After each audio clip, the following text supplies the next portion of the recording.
사랑하는 여러분, 지난 밤도 단잠을 주무셨습니까? 화요일 새 아침이 시작됩니다. 주님과 함께 새벽 예배로 새날을 여시는 여러분 모두의 주님의 평강이 함께 하시기를 바랍니다. 오늘 나눌 은혜의 말씀은 역대상 24장입니다. 1절에서 7절 그리고 19절을 함께 봉독합니다.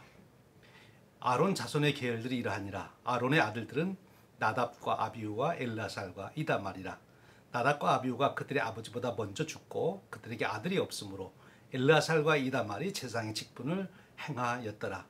다윗이 엘르아살의 자손 사독과 이다말의 자손 아히멜렉과 더불어 그들을 나누어 각각 그 섬기는 직무를 맡겼는데 엘르아살의 자손 중에 우두머리가 이다말의 자손보다 많으므로 나눈 것이 이러하니 엘르아살 자손의 우두머리가 16명이요 이다말의 자손은 그 조상들의 가문을 따라 8명이라. 이에 제비 뽑아 피차에 차등이 없이 나누었으니 이는 성전의 일을 다스리는 자와 하나님의 일을 다스리는 자가 엘르아살의 자손 중에도 있고 이다말의 자손 중에도 있습니다. 레위 사람 느다넬의 아들 서기관 스마야가 왕과 방백과 제사장 사독과 아비아달의 아들 아히멜렉과 및 제사장 레위 사람의 우두머리 앞에서 그 이름을 기록하여 엘르아살의 자손 중에서 한 집을 뽑고 이다말의 자손 중에서 한 집을 뽑았으니 첫째로 집이 뽑힌 자는 여호야립이요 둘째는 여다다요. 19절 말씀입니다. 이와 같은 직무에 따라 여호와의 성전에 들어가서 그의 아버지 아론을 도왔으니 이는 이스라엘의 하나님 여호와께서 명하신 규례더라. 이 말씀은 살아계신 하나님께서 사랑하는 자녀들에게 주시는 은혜의 말씀입니다. 아멘. 오늘 우리가 읽은 24장을 잘 이해하기 위해서는 역대기의 전체 흐름을 잘 이해해야 합니다. 22장에서 성전 건축에 대한 이야기를 했는데요. 그 성전 건축에 대한 이야기는 28장, 29장에 한 번 더 자세하게 또 나오게 됩니다. 그러니까 오늘 우리가 읽은 24장은 성전 건축 이야기 사이에 들어있는 이야기다. 그렇게 말할 수 있지요. 왜 성전 건축 이야기 사이에 이 이야기가 들어갔을까? 그것은 성전 건축이 단순히 건물을 짓는 것만이 아니라고 하는 것. 건물을 짓는 것이 외형이라면 오히려 그 내용을 잘 갖춰야 된다는 것, 그것을 우리에게 가르쳐 주고 있는 것입니다. 열왕기서와 역대기서를 비교해 보면 열왕기서는 왕들의 이야기를 중심으로 이야기를 엮어가지요. 그런데 이 역대기서는 특별히 성전 건축 그리고 레위인들 그리고 제사장들에 대한 이야기를 많이 담고 있습니다. 바로 그것이 하나님을 믿는 신앙의 핵심이고 이스라엘 백성들이 반드시 지켜야 될 핵심임을 일깨워주고 있는 것이죠. 오늘 우리가 읽은 역대상 24장도 제사장과 레위 자손들을 소개하고 있습니다. 왜 그랬을까요? 포로에서 귀환한 이스라엘 백성들에게 이 이야기는 어떤 교훈을 그들에게 주게 되었을까요? 여러분, 이 이야기를 통해서 오고호는 믿음의 백성들에게 어떤 메시지를 전달하고자 합니까요? 이제 역대상 24장 1절 2절 말씀을 보겠습니다. 아론 자손의 계열들이 이러하니라. 아론의 아들들은 나답과 아비후와 엘르아살과 이다말이라. 나답과 아비후가 그들의 아버지보다 먼저 죽고 그들에게 아들이 없으므로 엘르아살과 이다말이 제사장의 직분을 행하였더라. 아론의 네 아들들의 이름이 나오면서 그들이 직분을 맡은 것을 말하는데 특별히 2절의 말씀이 우리의 관심을 끕니다. 아론의 두 아들 장자와 차남, 여기 보면 나답과 아비후가 아버지보다 먼저 죽었다. 그렇게 나옵니다. 이 나답과 아비후가 죽은 이야기는 레위기서 10장 1절에서 3절에 잘 소개됩니다. 아론의 아들 나답과 아비후가 각기 향로를 가져다가 여호와께서 명령하시지 아니하신 다른 불을 담아 여호와 앞에 분향하였더니 불이 여호와 앞에서 나와 그들의 삼킴에 그들이 여호와 앞에서 죽은지라. 모세가 아론에게 이르되 이는 여호와의 말씀이라. 이르시기를 나는 나를 가까이 하는 자 중에서 내 거룩함을 나타내겠고 온 백성 앞에서 내 영광을 나타내리라 하셨느니라. 아론이 잠잠하니.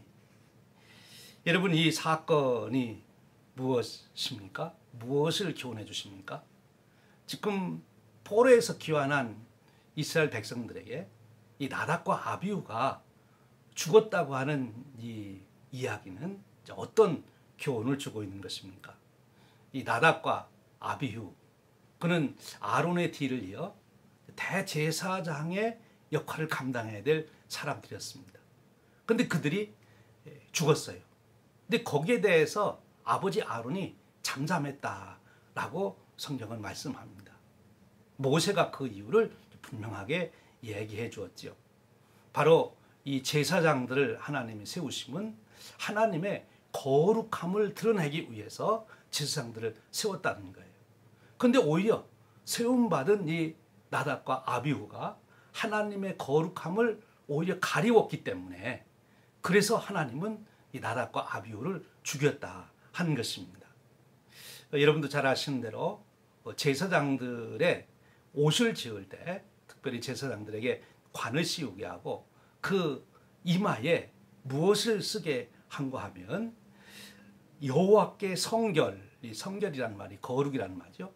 그래서 여호와께 거룩, 성결이라고 하는 것을 이마에 붙이고 살아야 되는 사람들이 이 제사장들의 삶입니다. 이 대제사장이 쓰는 그 관에 그렇게 쓰여 있는 거죠. 자기들이 먼저 여호와는 거룩하신 하나님을 드러내야 되는 것이고, 또 그 대제사장의 그런 삶을 통해서 모든 따르는 자들이, 또 모든 백성들이 하나님의 거룩함을 그들이 마음에 두고 있어야 된다. 그 거룩함을 드러내야 된다 하는 것입니다. 그런데 지금 나답과 아비후가 하나님의 거룩함을 가렸다 하는데 그것이 구체적으로 무슨 일입니까? 하나님께 제사를 드릴 때는 정해진 불을 가지고 제사를 드려야 됩니다. 그런데 나답과 아비후가 정해진 불을 가지고 제사를 드리지 않고 다른 불을 가지고 제사를 드렸다는 거예요. 여러분, 나답과 아비후가 왜 그랬을까요? 아마 그 전까지 이 나답과 아비후는 정해진 불을 가지고 하나님 앞에 제사를 드렸을 것입니다. 그런데 계속 그렇게 제사를 드리다 보니까 매너리즘에 빠진 거예요. 그저 늘 하던 대로 하면 된다 하는 마음. 처음에 그들이 제사를 드리러 나갈 때는 정말 두렵고 떨림으로 나갔을 겁니다. 옛날 그 시내산에 임재하셨던 하나님, 그 성막에 임재하셨던 하나님, 그런 하나님의 임재하실 때 그들이 경험했던 그 놀라운 그 경외심, 경외감, 그게 있었는데 이제 계속 같은 예배를 드리다 보니까 이제 그 경외감이 사라진 거지요. 그래서 하나님께서 말씀하신 말을 마음에 두질 않게 되는 겁니다. 습관에 빠지게 되는 거지요. 이 습관이라는 것이 좋은 뜻으로도 해석할 수 있지만 나쁜 뜻으로 해석하면 의미는 없이 그저 형식만 남아있는 것을 말할 때 습관에 빠졌다 그러잖아요. 지금 나답과 아비후가 바로 그렇게 되었다는 겁니다. 누구보다도 하나님 앞에 나가는 것에 대한 경외감을 가지고 그들이 처음 제사장으로 부름을 받고 그 일을 할 때 감명받았던 그 감격을 가지고 하나님 앞에 나가야 되는데, 하나님 앞에 나가는 감격도 사라지고 하나님 앞에 서는 경외감도 없어졌다는 것입니다. 그래서 그들은 다른 불을 사용하게 된 것이지요. 하나님은 그것을 용납하시지 아니했다는 거예요. 그래서 나답과 아비후를 죽였습니다. 그래서 이제 그 동생들이 아론의 뒤를 이어 대제사장이 되지 않습니까? 여러분, 이것이 무슨 교훈을 주고 있는 것입니까? 지금 포로에서 귀환한 이스라엘 백성들, 그들이 성전을 건축합니다. 처음에는 정말 정성된 마음으로, 정말 경외감을 가지고 우리가 하나님의 전을 건축한다는 그런 마음으로 했을 터인데, 이제 시간이 지나고 같은 일을 반복하다 보면 그들 속에 마음은 없어지고 초심은 없어지고 형식만 남을 수 있다는 거죠. 하나님은 그것을 금하고 있는 것입니다. 하나님이 오늘 우리에게도 똑같은 요청을 하시는 거지요.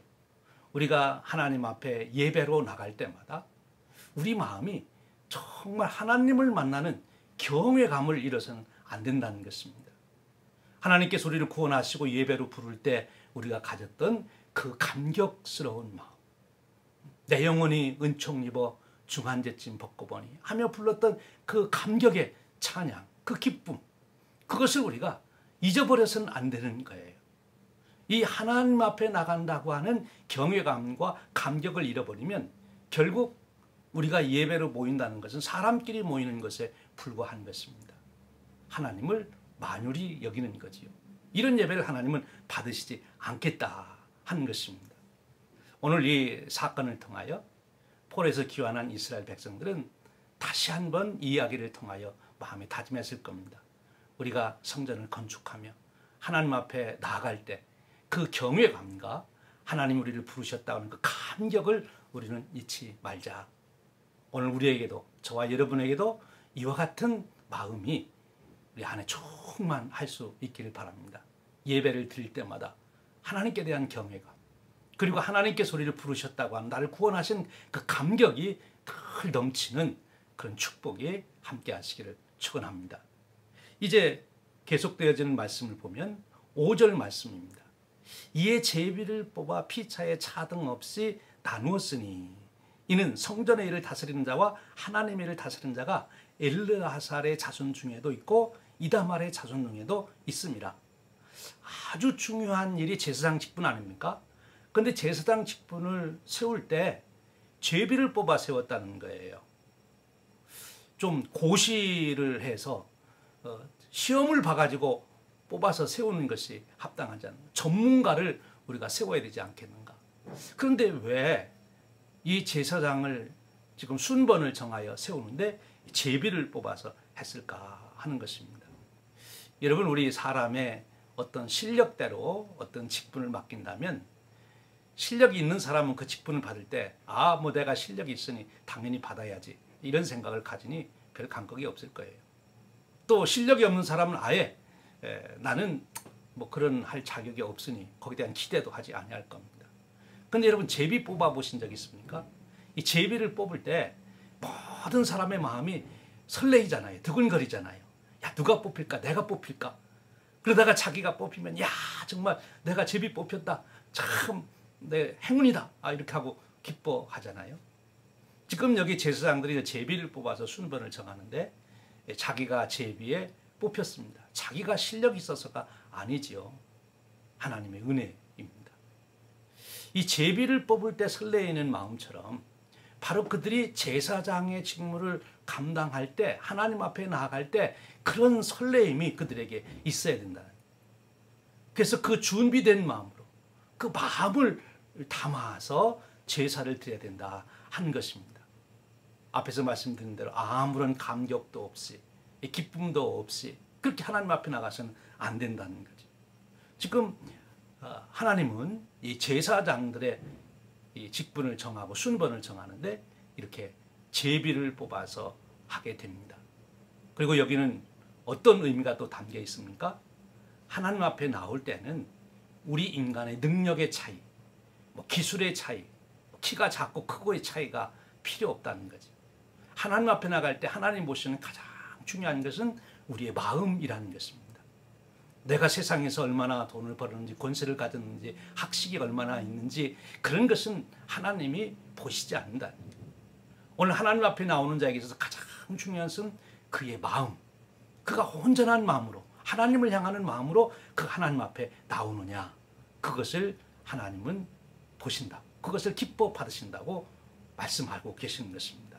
사랑하는 여러분, 마치 우리가 제비를 뽑혀서 하나님 앞에 나갈 수 있는 자가 된 것처럼 그런 설렘과 그런 감격을 가지고 매 예배 때마다 우리가 임하실 수 있기를 주님의 이름으로 축원드립니다. 여러분, 그렇습니다. 이 제사장으로서 가장 중요한 것은 초심을 잃지 않는 거지요. 자기에게 주어진 그 사명, 하나님께 나아가는 경외심, 그리고 하나님께 자기를 부르셨다는 감격이 있어야 되는 거예요. 오늘 우리가 읽은 19절에 아주 중요한 말씀을 주십니다. 이 같은 직무에 따라 여호와의 성전에 들어가서 그의 아버지 아론을 도왔으니 이는 이스라엘 하나님 여호와께서 명하신 규례더라. 여기 아론을 제사장의 가문으로 세우게 되는데 그 이야기가 민수기 18장 20절에 있습니다. 여호와께서 또 아론에게 이르시되 너는 이스라엘 자손의 땅에 기업도 없겠고 그들 중에 아무 분깃도 없을 것이나 내가 이스라엘 자손 중에 네 분깃이요 네 기업이니라. 이 아론의 자손들이 제사장이 되는데요. 아론의 자손들에게는 가나안 땅에 들어가서 땅을 주지 않겠다는 겁니다. 생업이 없는 거예요. 그런데 그들에게는 놀라운 생업이 주어졌습니다. 바로 여호와께서 생업이 되어 주시겠다는 거죠. 그러니까 이제 아론의 자손들은 하나님 앞에 제사장으로서 섬기는 그 일을 통하여 그들이 생업이 되겠다는 것이에요. 여러분, 우리가 일생을 살아가며 가장 소중하게 여기는 것 중 하나가 무엇입니까? 생업 아닙니까? 내 생존이 달리는 문제니까 그렇지요. 그러면 이 아론과 그의 자손들에게 주시는 하나님의 말씀, 그 기대는 무엇인가 하면 너희는 나를 생업으로 여기고 살아야 된다. 여호와 하나님을 섬기는 그 일이, 제사장으로 섬기는 일을 내가 생업으로 내가 주었기 때문에 너는 목숨 걸고 이걸 지켜야 된다. 여러분, 우리 세상에서 왜 전쟁이 일어납니까? 생업 때문에 전쟁이 일어나지 않아요? 자기 생업을 지키려고, 더 생업을 넓히려고 전쟁하는데, 지금 제사장들이 해야 될 일은 무엇인가 하면 하나님 앞에 제사장으로서 살아가는 그 일, 하나님의 거룩함을 드러내는 그 일, 백성들에게 하나님의 거룩함이 무엇인지를 가르치고 그들을 그 거룩함으로 이끄는 일을 생업으로 여겨야 된다는 거예요. 부업으로 여기는 것이 아니라 생업으로, 거기에 목숨 걸어라, 그것입니다. 그것이 제사장의 사명이라는 것이죠. 여러분, 오늘 우리 모든 그리스도인들은 다 제사장으로 부름을 받은 자들이에요.